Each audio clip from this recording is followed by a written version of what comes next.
السلام علیکم ورحمۃ اللہ وبرکاتہ۔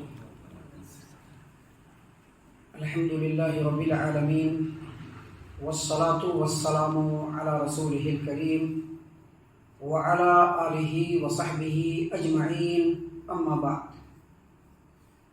محترم سامعین کرام، سوال و جواب گروپ کے معزز ساتھیوں، ہمارے سامنے ایک سوال ہے۔ سوال کے کرنے والے ہمارے ایک معزز دینی بھائی ہیں۔ انہوں نے سوال کیا ہے کہ حج کے کتنے اقسام ہیں، حج کتنے پرکار کے ہوتے ہیں، حج کی کتنی قسمیں ہیں۔ برائے مہربانی اس کے بارے میں قرآن و حدیث کی روشنی میں تفصیل سے بتلائیے۔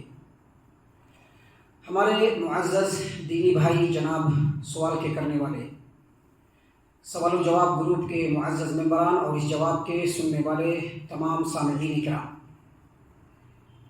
دیکھیے، حج کے 3 اقسام ہیں۔ حج 3 پرکار سے کیے جاتے ہیں۔ حج کی 3 قسمیں، پہلی قسم ہے حج تمتع، دوسری قسم ہے حج قران، اور تیسری قسم ہے حج افراد۔ یہ 3 اقسام کے حج ہوتے ہیں۔ سامعین کرام، یہاں پر اس سے پہلے ایک بات سمجھ لیجئے کہ ہم لوگ جس ملک میں رہتے ہیں، ملک بھارت، اور ہمارے پڑوس کے جو دوسرے ممالک ہیں، مثلا پاکستان ہے، بنگلہ دیش ہے، نیپال ہے، ان ملکوں سے جتنے بھی مسلمان حج کرنے کے لیے جاتے ہیں وہ عام طور پر حج تمتع کرتے ہیں۔ حج تمتع ابھی ہم نے بتلایا، حج کی 3 قسمیں ہیں۔ پہلی قسم حج تمتع، دوسری قسم حج قران، اور تیسری قسم حج افراد۔ حج تمتع پہلی قسم، حج تمتع کہتے ہیں ایسا حج جس میں حاجی بیچ میں فائدہ اٹھاتا ہے، کیونکہ تمتع کا مطلب ہوتا ہے فائدہ اٹھانا۔ یہ حج تمتع کرنے کا جو طریقہ ہے، یا حج تمتع کس کو کہتے ہیں، اس کو ہم 2 لائن میں اگر سمجھنا چاہیں تو اس طرح سے سمجھیں گے کہ جو حاجی حج تمتع کی نیت سے حج کرنے کے لیے جاتا ہے تو پہلے حج کے مہینے میں وہ سفر کرے گا، احرام باندھے گا میقات سے، اور وہاں سے وہ سیدھے پہنچے گا مسجد حرام میں۔ وہاں پر پہلے عمرے کے ارکان، عمرے کو ادا کرے گا، اور عمرے کو ادا کرنے کے بعد وہ احرام کو کھول دے گا۔ اب احرام کی حالت میں جو پابندی اس کے اوپر تھی وہ ختم ہو گئی، اور وہ فائدہ اٹھائے گا۔ پھر اس کے بعد 8 ذی الحجہ کو مکہ سے ہی احرام باندھے گا، اور پھر پورے حج کے ارکان کو ادا کرے گا۔ محترم سامعین کرام، یہاں پر اس کی تھوڑی سی تفصیل جو قرآن و حدیث کی روشنی میں ہم آپ کے سامنے دے دینا چاہتے ہیں۔ جو لوگ بھی حج تمتع کی نیت سے گئے کہ ہم کو حج تمتع کرنا ہے، ان کو چاہیے کہ حج کے مہینے میں سفر کریں۔ سب سے پہلے وہ میقات پر پہنچنے کے وقت یا اس سے پہلے احرام باندھ لیں۔ جیسے ہی میقات پر پہنچے تو اس کو نیت کرنا ہے کہ میں حج تمتع کرنے کے لیے جا رہا ہوں، اور میقات پر پہنچنے کے بعد جو تلبیہ پڑھے گا وہ ان الفاظ میں پڑھے گا: اللہم لبیک عمرتن، اللہم لبیک عمرتن، اے اللہ میں عمرہ کرنے کے لیے حاضر ہوا ہوں۔ پھر وہاں سے وہ سفر جاری رکھے گا، سیدھے مکہ پہنچے گا، بیت اللہ یعنی مسجد حرام کے اندر۔ وہاں پہنچنے کے بعد سب سے پہلے وہ طواف قدوم کرے گا۔ طواف قدوم یعنی عمرہ کا جو ادا کرنے کا طریقہ ہے وہ شروع کرے گا، طواف قدوم۔ طواف قدوم کا مطلب یہ ہے کہ 7 چکر بیت اللہ کا لگانا ہے، 7 چکر جو ہے وہ کعبۃ اللہ کا لگانا ہے، یہ کہتے ہیں طواف۔ اور طواف جب بھی ہم بولے تو سمجھ لیجئے کہ جو بھی طواف کرتا ہے یا طواف کرنے کے لیے جا رہا ہے، وہ 7 چکر بیت اللہ کا، کعبۃ اللہ کا لگانے کے بعد جو مقام ابراہیم ہے اس کے جسٹ پیچھے اپنے سامنے رکھ کر کے مقام ابراہیم کو، یا اگر جگہ نہیں مل رہی تو مسجد حرام میں جہاں پر جگہ ملے، طواف کے بعد وہ 2 رکعت نماز پڑھے۔ تو جو حج تمتع کرنے کے لیے جا رہا ہے وہ اللہم لبیک عمرتن کہہ کر کے اپنا سفر شروع کرے گا۔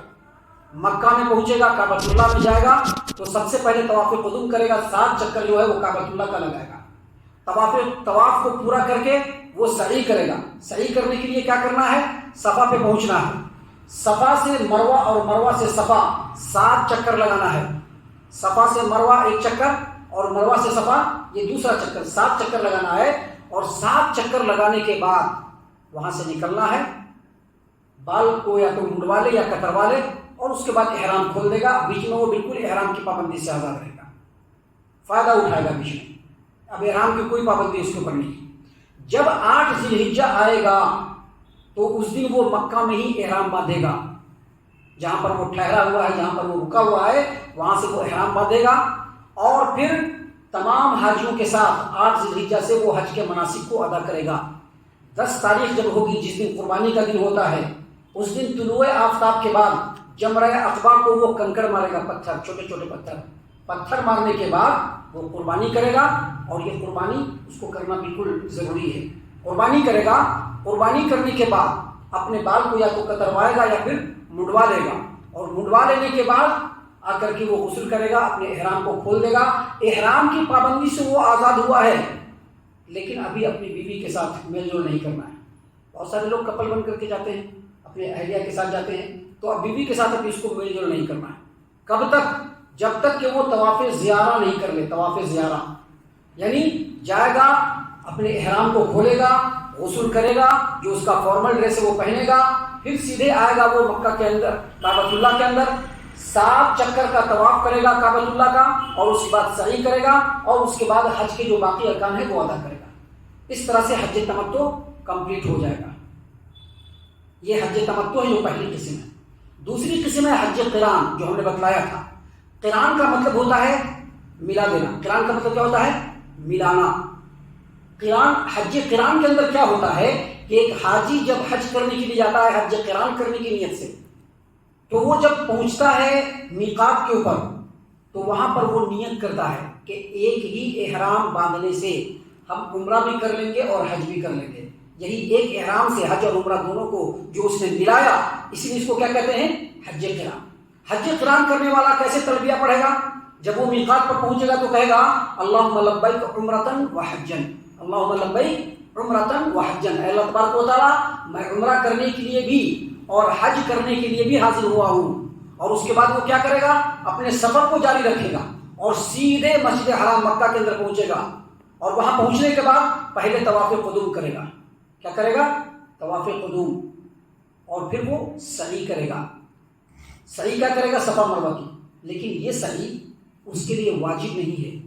البتہ اگر کوئی آدمی طواف کرنے کے بعد جب سعی کرنے جائے گا صفا مروہ کا، اور اس وقت یہ نیت کرے گا کہ 10 ذی الحجہ کو جو مجھ کو سعی کرنا ہے، میں اس کے بدلے میں یہ سعی کر رہا ہوں، تو اب اس کو 10 ذی الحجہ کو سعی کرنے کی ضرورت نہیں ہے۔ سعی کرے گا وہ، اس کے بعد وہ باہر نکلے گا، اپنے بال کو کتروائے گا یا منڈوائے گا، لیکن احرام نہیں کھولنا ہے۔ احرام نہیں کھولنا ہے، کیونکہ اس نے حج قران کی نیت کی ہے۔ ایک ہی احرام سے اس کو عمرہ بھی کرنا ہے اور حج بھی کرنا ہے۔ 8 ذی الحجہ کو تمام حاجیوں کے ساتھ وہ نکلے گا، تمام حج کے مناسک کو ادا کرے گا۔ 10 ذی الحجہ کو 10 ذی الحجہ کے دن وہ جمرہ عقبہ کو پتھر یعنی کنکر مارے گا۔ کنکریاں مارنے کے بعد قربانی کرے گا، اس کے بعد سر کو منڈائے گا، اور اس کے بعد جا کر کے اس کو طواف زیارہ کرنا ہے۔ پورا یہ کرنے کے بعد احرام کو تو کھولنا ہے، لیکن طواف زیارہ کرنا ہے، اور طواف زیارہ کے بعد اس کو صحیح کرنا ضروری نہیں ہے، کیونکہ اس نے پہلے نیت سے صحیح کر لیا تھا۔ لیکن اگر جس نے پہلے نہیں کیا ہے، اس کو 10 ذی الحجہ کو طواف کرنے کے بعد صحیح کرنا اس کے لیے ضروری اور لازم ہوگا۔ یہ حج قران کی پوری تفصیل ہے جو میں نے مختصر آپ کی خدمت میں پیش کی۔ یہ 2 قسمیں حج کی تھی، اور تیسری قسم بھی ہے حج کی، حج افراد، جو ہم نے بتلایا۔ حج افراد، حج افراد کا مطلب کیا ہوتا ہے کہ جب حاجی حج کرنے کے لیے گیا تو اس کی نیت کیا تھی؟ صرف حج کرنا ہے، عمرہ نہیں کرنا ہے۔ وہ احرام باندھے گا تو اس کی نیت کیا رہے گی کہ صرف حج کرنا ہے، عمرہ نہیں کرنا ہے۔ اب وہ کیا کرے گا؟ جب وہ میقات پر پہنچے گا تو احرام کو پہلے وہ باندھ لینا ہے، احرام جو پہننا ہے پہن لینا ہے۔ اس کے بعد اس کو تلبیہ کیا پڑھنا ہے؟ اللہم لبیک حجن، اللہ تبارک و تعالیٰ، میں حج کرنے کے لیے حاضر ہوا ہوں۔ اور اس کے بعد وہ کیا کرے گا؟ اس کے لیے ضروری نہیں کہ وہ مسجد حرام کے اندر جائے، ضروری نہیں ہے، وہ ڈائریکٹ چاہے تو میدان منا کے اندر جا سکتا ہے۔ لیکن اگر کوئی مکہ چلا جاتا ہے، مسجد حرام میں چلا جاتا ہے، طواف بھی کرتا ہے، تو بھی کوئی دقت نہیں، وہ طواف اس کا نفلی ہوگا۔ اگر وہ صحیح کرتا ہے تو وہ صحیح اس کی نفلی ہوگی۔ لیکن اگر کوئی اس نیت سے صحیح کر لے کہ 10 ذی الحجہ کو زیارہ طواف کے بعد جو صحیح کرنی ہے وہ صحیح ہم کو اس وقت نہیں کرنی، میں ابھی کر لیتا ہوں، تو پھر وہ صحیح اس کے لیے واجب نہیں ہوگی۔ اب وہ کیا کرے گا؟ پہلے طواف کر لے گا، پھر وہ صحیح کرے گا، اور اس کے بعد اس کو بال نہیں کٹوانا ہے۔ کیوں بال نہیں کٹوانا ہے؟ کیونکہ اس نے صرف حج کی نیت کی ہے، ابھی اس کا حج باقی ہے، ابھی اس کا حج باقی ہے۔ اب وہ 8 ذی الحجہ کو 8 ذی الحجہ کو تمام حاجیوں کے ساتھ وہ نکل جائے گا کدھر؟ مینا میں، اور وہاں سے مناسک حج کو ادا کرتے ہوئے 10 ذی الحجہ کو وہ جمرہ عقبہ کو کنکڑی اور پتھر مارے گا، اور پتھر مار کر کے پھر وہ قربانی کرے گا۔ لیکن یہ قربانی حج افراد والوں کے لیے واجب نہیں ہے۔ حج قران اور حج تمتع والوں کے لیے قربانی واجب ہے، لیکن حج افراد والوں کے لیے قربانی واجب نہیں ہے۔ لیکن اگر وہ قربانی کرتا ہے اس کا اجر و ثواب اس کو ملے گا۔ اس کو کیا کرنا ہے؟ 10 ذی الحجہ کو سب سے پہلے جمرہ عقبہ کو پتھر مارنا ہے، اور اس کے بعد اپنے بال کو کٹوانا ہے یا منڈوانا ہے، پھر وہ قربانی کرے گا، اور اس کے بعد وہ جا کر کے اپنے احرام کو کھولے گا، غسل کرے گا، فارمل ڈریس پہنے گا، اور آ کر کے طواف زیارہ کرے گا۔ اگر پہلے صحیح نہیں کیا تو صحیح کرے گا، اور اس کے بعد حج کے باقی ارکان کو وہ ادا کرے گا۔ یہ حج کی 3 قسمیں ہیں، جس کی دلیل نبی صلی اللہ علیہ وسلم کی حدیث سے موجود ہے۔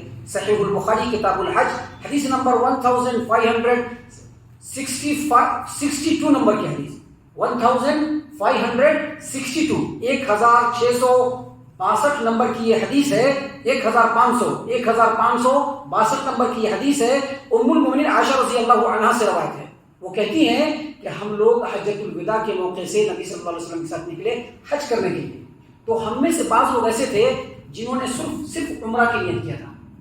حج کرنے کے لیے نکلے ہیں لیکن نیت کیا کیا ہے؟ عمرہ کی۔ عمرہ کرنے کے بعد حلال ہوں گے، اور پھر سے وہ حج کا احرام باندھ کر کے اللہم لبیک حجن کہتے ہوئے وہ حج کو شروع کریں گے۔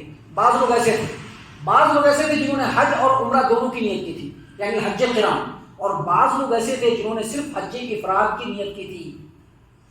نبی صلی اللہ علیہ وسلم نے بھی حج افراد کی نیت کیا تھا۔ جو حجۃ الوداع نبی صلی اللہ علیہ وسلم نے ون اینڈ اونلی جو حج کیا تھا وہ حج افراد، نبی صلی اللہ علیہ وسلم نے حج افراد کیا تھا۔ بعد میں نبی صلی اللہ علیہ وسلم نے خواہش ظاہر کی کہ اگر مجھ کو پہلے معلوم ہوتا تو میں حج تمتع کرتا تھا، لیکن نبی صلی اللہ علیہ وسلم نے حج افراد کیا تھا۔